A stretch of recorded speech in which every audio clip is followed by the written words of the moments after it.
Hello സുഹൃത്തുക്കളെ, എറണാകുളത്തു നിന്നും കൊല്ലൂർ മൂകാംബികയും കുടജാദ്രിയും കണ്ടുവരാൻ ഞങ്ങൾ നടത്തിയ യാത്രയാണ് ഇവിടെ പങ്കുവയ്ക്കുന്നത്. ഞങ്ങൾ എറണാകുളത്തു നിന്നും രാത്രി 8 മണിക്ക് പോകുന്ന കൊച്ചുവേളി ശ്രീ ഗംഗാനഗർ എക്സ്പ്രസ്സിൽ കുന്താപുര വരെയാണ് ടിക്കറ്റ് എടുത്തത്. മൂകാംബിക ക്ഷേത്രത്തിനടുത്തുള്ള റെയിൽവേ സ്റ്റേഷൻ ബൈൻഡൂർ ആണെങ്കിലും കുറച്ച് എളുപ്പമായി ഞങ്ങൾക്ക് തോന്നിയത് കുന്താപുര റെയിൽവേ സ്റ്റേഷനാണ്. കാരണം കുന്താപുര കഴിഞ്ഞാൽ റെയിൽവേ ക്രോസിംഗ് ഉള്ളതിനാൽ ചിലപ്പോഴൊക്കെ അവിടെ ട്രെയിൻ കുറേ അധികം സമയം പിടിച്ചിടാറുണ്ട്. ഞങ്ങൾ കുന്താപുര റെയിൽവേ സ്റ്റേഷനിൽ ഇറങ്ങി. അവിടെ പ്രീപെയ്ഡ് ടാക്സി കൗണ്ടറുണ്ട്.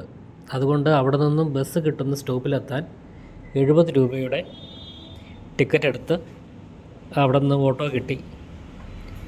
കുന്താപുരയിൽ നിന്നും ബസ് മാർഗം കൊല്ലൂർ പോകാനാണ് ഞങ്ങളുടെ പ്ലാൻ. ഓട്ടോയിൽ കയറിയ ഉടൻ ഞങ്ങൾ സംസാരം തുടർന്നു. നമ്മുടെ കേരളത്തിലെ ഓട്ടോയെക്കുറിച്ചും അവിടുത്തെ ഓട്ടോയെക്കുറിച്ചും ഒക്കെ സംസാര വിഷയമാക്കി. ഓട്ടോക്കാരനൊന്നും മിണ്ടുന്നില്ല. ഞങ്ങൾ കരുതി പുള്ളിക്ക് മലയാളം വശമില്ല എന്ന്. കുറച്ചു നേരം കഴിഞ്ഞപ്പോൾ പുള്ളി ചോദിക്കുക, നിങ്ങൾ നാട്ടിൽ എവിടെ നിന്നാണെന്ന്. ഞങ്ങൾക്കൊരു ഞെട്ടലും പരിഭ്രമവും. കുറച്ചു നേരത്തെ ഞങ്ങൾ ഇവരുടെ ഡ്രൈവിങ്ങിനെക്കുറിച്ചും ഒക്കെയാണ് പറഞ്ഞുകൊണ്ടിരുന്നത്. ഭാഗ്യത്തിന് ചീത്ത പറയാത്തത് ഞങ്ങളുടെ ഭാഗ്യം. എന്തായാലും മലയാളം പറഞ്ഞ ഓട്ടോ ചേട്ടനെ ഞങ്ങൾക്ക് പെരുത്തിഷ്ടപ്പെട്ടു. പുള്ളി ഞങ്ങളെ മൂകാംബിക പോകുന്ന ബസ് സ്റ്റോപ്പിൽ ഇറക്കി ടാറ്റ പറഞ്ഞു. ഇനി ബസ് നോക്കി നിൽപ്പാണ്. ബോർഡെല്ലാം കന്നഡയായതിനാൽ ഞങ്ങൾക്കൊന്നും മനസ്സിലാകുന്നില്ല. ജോബിന് എന്നെ നോക്കി നിൽപ്പാണ്. നീയല്ലേ കൂട്ടിക്കൊണ്ട് പോകുന്നത്, മര്യാദയ്ക്ക് സ്ഥലത്തെത്തിച്ചോ എന്ന്. പിന്നെ ഒന്നും നോക്കിയില്ല. ഗൂഗിൾ ട്രാൻസ്ലേഷൻ എടുത്ത് ഫോട്ടോ പിടുത്തം തുടങ്ങി. അങ്ങനെ 15 മിനിറ്റിന് ശേഷം ഞങ്ങൾക്ക് പോകുവാനുള്ള വണ്ടി എത്തി. കൊല്ലൂർ എന്ന് അവർ വിളിച്ചു പറഞ്ഞുകൊണ്ടിരുന്നു. ഗൂഗിൾ ട്രാൻസ്ലേഷൻ വീണ്ടും ചമ്മി. ഞങ്ങൾ യാത്ര തുടർന്നു. ഭാഷയൊന്നും അറിയാതെ അപരിചിതരായ ആളുകളുടെ കൂടെ പാട്ടും കേട്ട് ചെറിയ ചാറ്റൽ മഴയും കൊണ്ട് ബസ്സിൻ്റെ സൈഡ് സീറ്റിലിരുന്ന് യാത്ര ചെയ്യുമ്പോൾ കിട്ടുന്ന ഫീൽ ഉണ്ടല്ലോ സാറേ, അടിപൊളി വൈബാണ്. മൂകാംബിക വൈൽഡ് ലൈഫ് സാങ്ച്വറി വഴിയാണ് നമ്മുടെ ബസ് പോകുന്നത്. 2 സൈഡിലും നിറയെ മരങ്ങളും ഇടയ്ക്ക് കുറേ ഭാഗം നിരപ്പായ കൃഷിയിടങ്ങളും ഒക്കെ കണ്ട് ഞങ്ങൾ മൂകാംബിക ബസ് സ്റ്റാൻഡിൽ എത്തിച്ചേർന്നു. അവിടെ ചെന്നപ്പോഴേ മഴ ശക്തി പ്രാപിച്ചു. കുറച്ചു നേരം അവിടെ നിന്ന ശേഷം ഞങ്ങൾ അമ്പലത്തിലേക്ക് നടന്നു. പോകുന്ന വഴിയിലെല്ലാം ഹോട്ടൽ ഏജൻറ്റുമാർ നമ്മളോട് റൂം വേണോ എന്ന് ചോദിക്കും. മിതമായ നിരക്കാണെങ്കിൽ നമുക്കത് വേണമെങ്കിൽ അതെടുക്കാം. ഞങ്ങൾക്ക് 400 രൂപയ്ക്ക് രാവിലെ 9 മുതൽ 4 മണി വരെ റൂം കിട്ടി. ഫ്രഷപ്പ് ആയതിനു ശേഷം ബ്രേക്ക്ഫാസ്റ്റും കഴിച്ച് ഞങ്ങൾ അമ്പലത്തിലെത്തി. ദർശനത്തിന് നീണ്ട നിര തന്നെയായിരുന്നു. അതുകൊണ്ട് അമ്പലത്തിന് പുറമെ ഒരു പ്രദക്ഷിണമൊക്കെ വച്ചിട്ട് കുടജാദ്രിക്ക് പോകാൻ പ്ലാനിട്ടു. അമ്പലത്തിനടുത്ത് തന്നെ പോലീസ് സ്റ്റേഷന് മുന്നിലായി കുടജാദ്രിക്ക് പോകുവാനുള്ള ജീപ്പ് കിടപ്പുണ്ട്. ഒരു ജീപ്പിന് 3600 രൂപയാണ് റെൻറ്റ്. 8 പേരെങ്കിലും ഉണ്ടെങ്കിലേ ജീപ്പ് പുറപ്പെടും. ഒരാൾക്ക് 440 രൂപയും ഫോറസ്റ്റ് ചെക്ക് പോസ്റ്റിൽ കൊടുക്കാൻ 40 രൂപയും കൂട്ടി 480 രൂപ ഒരാൾക്കാകും. ജീപ്പിനടുത്ത് ചെന്നപ്പോൾ തിരുവനന്തപുരത്തുള്ള വിവേക് അവിടെ നിൽപ്പുണ്ട്.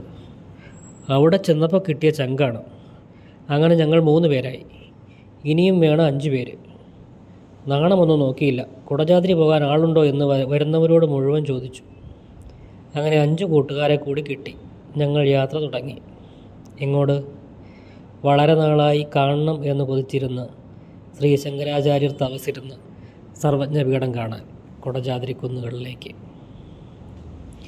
കർണാടകത്തിലെ സഹ്യപർവ്വത നിരകളിലെ 1343 മീറ്റർ ഉയരമുള്ള ഒരു കൊടുമുടിയാണ് കുടജാദ്രി. മലയ്ക്ക് ചുറ്റുമുള്ള മഴക്കാടുകൾ എല്ലാ സമയവും മഞ്ഞു മൂടിക്കിടക്കും. കൊല്ലൂരിൽ നിന്നും 45 കിലോമീറ്റർ ദൂരമുണ്ട് അവിടെ എത്താൻ.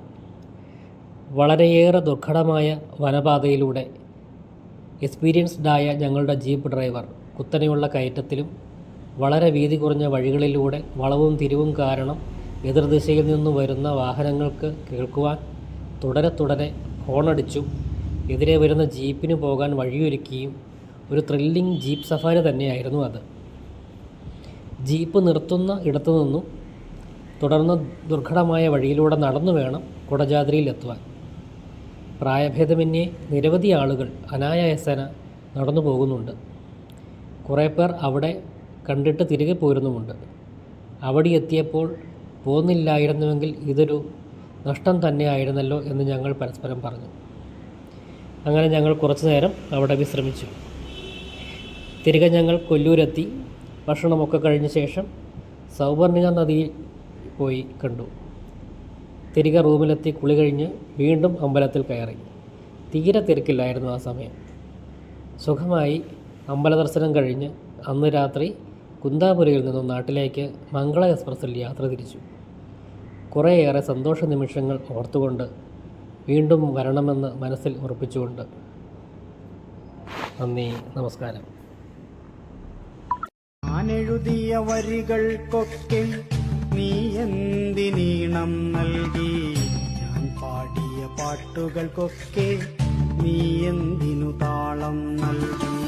ഞാൻ കണ്ട കിനാക്കളിലൊക്കെ നീ എന്തിനു നായികയായി? ഞാൻ നടന്ന വഴികളിലൊക്കെ നീ എന്തിനു തണൽ മരമായി? ഞാൻ നനഞ്ഞ മഴകളിലൊക്കെ നീ എന്തിനു കുളിരായി വന്നു? ഞാൻ വരച്ച ചിത്രങ്ങൾക്ക് നീ എന്തിനു ജീവൻ നൽകി? ഞാനുറങ്ങിയ നിശകളിലൊക്കെ നീ എന്തിനു താരാട്ടായി? ഞാനിറുത്ത പനിനീർപ്പൂവിന് നീ എന്തിനു പരിമളമായി?